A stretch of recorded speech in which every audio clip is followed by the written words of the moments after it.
Hi అండి, బాగున్నారా?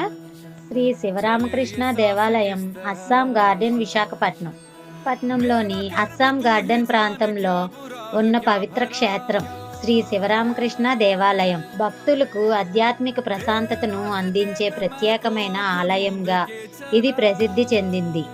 ఈ దేవాలయం సుమారు 100 సంవత్సరాల క్రితం స్థాపించబడిన పురాతన క్షేత్రంగా భావించబడుతోంది.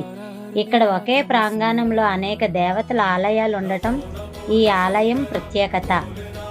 ఈ క్షేత్రంలో శ్రీ చంద్రశేఖర స్వామి, శ్రీ విఘ్నేశ్వర స్వామి, శ్రీ రాజరాజేశ్వరి అమ్మవారు, శ్రీ అనంతేశ్వర స్వామి, శ్రీ సుబ్రహ్మణ్యేశ్వర స్వామి నవగ్రహాలు మరియు శ్రీ అయ్యప్ప స్వామి విగ్రహాలు ప్రతిష్ఠించబడి ఉన్నాయి. ఈ ఆలయాన్ని దర్శించడానికి వచ్చిన భక్తులు శాంతి, సౌఖ్యం మరియు దైవ అనుగ్రహాన్ని పొందుతారని విశ్వాసం. విశాఖపట్నం నగరంలో ఉన్న ఈ పవిత్ర ఆలయం భక్తులకు ఒక ఆధ్యాత్మిక కేంద్రంగా నిలుస్తుంది. విశాఖపట్నం వెళ్ళినప్పుడు తప్పకుండా ఈ పవిత్ర ఆలయాన్ని దర్శించండి. ఇదన్నమాట.